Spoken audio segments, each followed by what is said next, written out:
I'm here to introduce you to 5 classic works from around the world, which are well known by name but perhaps not fully understood in terms of their content. These books stand at the pinnacle of literature, and each one explores different aspects of life, humanity, and society from the perspectives of different cultures, eras, and authors. If you haven't read these books before, this video will take you on a brief journey into their magical worlds. If you have read them, these summaries will help you recall them. If you're ready, we're starting our journey into the enchanting world of literature. War and Peace, Lev Tolstoy. At the beginning of the novel War and Peace, Pierre Bezukhov is portrayed as a young, naive, and easily influenced character. After inheriting a vast fortune upon his father's death, he impulsively marries Helene Karagina. However, he is unhappy in this marriage because Helene is unfaithful to him. Prince Andrei Bolkonsky, initially dealing with a dull marriage and the stresses of living with his father, decides to join the military.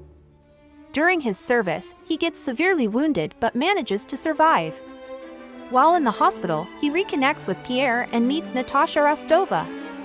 He falls in love with Natasha, but his family does not approve of their relationship. After Natasha betrays him by becoming involved with Anatole Kuragin, Andrei falls into a deep depression. Natasha Rostova, the spirited young daughter of the Rostov family, becomes infatuated with Anatole Kuragin's charm after her feelings for Andrei.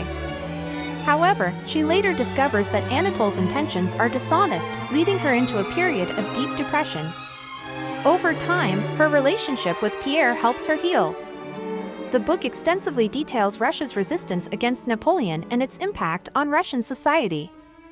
Tolstoy provides intricate descriptions of war scenes and strategies while also exploring the effects of war on the human psyche. Pierre is taken as a prisoner in the midst of the war. During his captivity, he delves into deeper contemplations about the meaning of life and war. He manages to escape and eventually marries Natasha. Together, they build a happy life. By the end of the novel, many of the characters have found peace, some have passed away, and others have discovered new loves and lives. Tolstoy deeply questions the individual's place in history and the role of destiny. In 100 Years of Solitude by Gabriel García Márquez. In the novel, the events spanning 7 generations of the Buendia family unfold in the fictional Latin American town of Macondo. The story begins with José Arcadio Buendia and his wife Ursula founding Macondo. Beginning, influenced by a dream, José Arcadio, along with his wife Ursula, establishes the isolated town of Macondo. The first generation of the Buendia family encounters both ordinary and magical events as they try to build a life in this new town. Family members, certain names recur among the Buendia family members. For example, there are multiple José Arcadios and Aurelianos. The repetition of these names symbolizes the family's fate and recurring misfortunes. Magical realism in the novel, reality and fantastical events are intertwined. For instance, Remedios is known for her beauty and one day ascends into the sky. In another instance, years of rain affect Macondo. Many such magical events are accepted as normal throughout the novel. Political themes, the political upheavals in Macondo reflect historical events in Latin America. Government changes, wars, strikes, and military coups impact the Buendia family's life.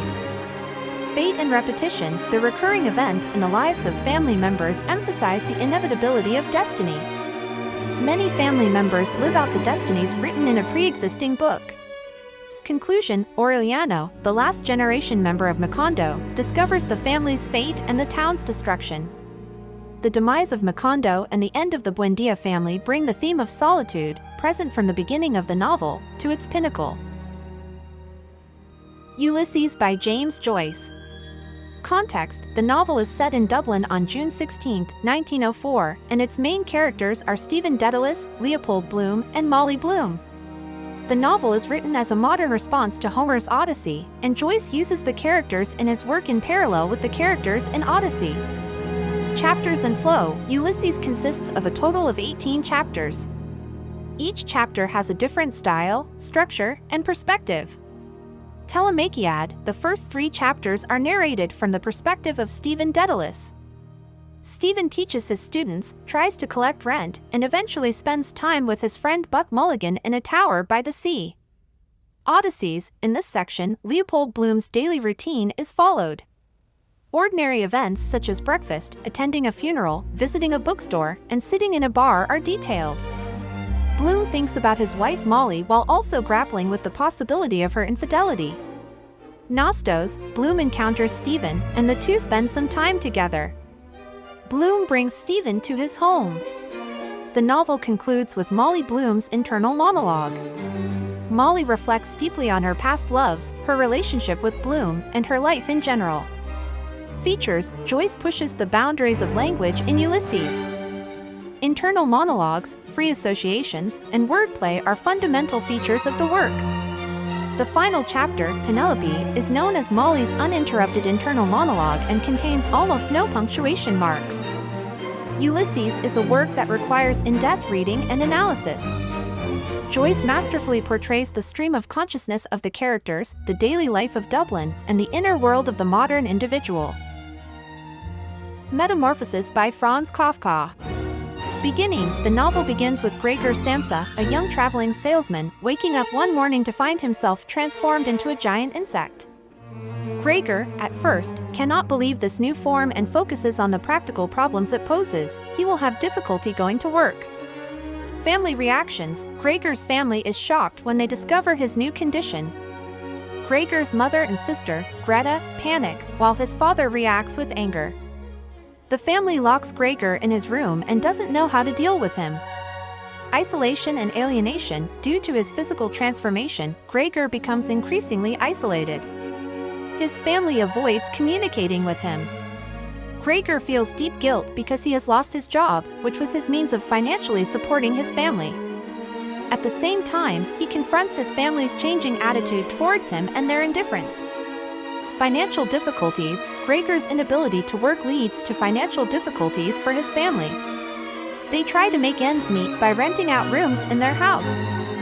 When the tenants discover Gregor's presence, they are horrified, further complicating the family's situation. Consequences of the transformation. Greta initially takes on the responsibility of caring for Gregor, but over time, her interest wanes, and she begins to see him as a burden. Gregor becomes increasingly desperate in the face of his family's indifference and rejection. Conclusion. One day, Greta's attitude towards Gregor sharpens, and she declares that he is now a burden to the family. These words deeply affect Gregor. The next morning, Gregor passes away. His family feels a sense of relief at his death. The novel concludes with the family making plans to move to a new life, hoping for a fresh start. Metamorphosis is a work that questions the alienation of the individual within society and the family, one's identity, the human condition, and individual freedom. Kafka's unique narrative style and in-depth psychological analysis make Metamorphosis one of the unforgettable works in literary history. Crime and Punishment. Fyodor Dostoevsky. Characters and context. The main character of the novel is Rodion Romanovich Raskolnikov. He is a young law student who comes from a poor family and lives a destitute life in St. Petersburg. Philosophical premise. Raskolnikov believes in the theory that some individuals in society are above ordinary rules and, therefore, have the right to commit great deeds even if they involve crimes. Embracing this thought, he decides to murder an elderly moneylender. The murder, Raskolnikov commits the planned murder, but during the act, the moneylender's sister, Lizaveta, unexpectedly arrives, forcing him to kill her as well. After the murder, Raskolnikov hides the murder weapons and returns home. Internal conflict. Following the murder, Raskolnikov experiences deep guilt, paranoia, and internal turmoil. During this period, his relationship with his mother and sister, Dunya, becomes complicated. Role of Sonia. Throughout the novel, Raskolnikov forms a friendship with Sonia Marmeladov, an innocent and devout prostitute. Sonia plays a crucial role in Raskolnikov's spiritual redemption. Investigation. Detective Porfiry Petrovich suspects Raskolnikov in the murder investigation. A mental cat-and-mouse game ensues between Raskolnikov and Porfiry.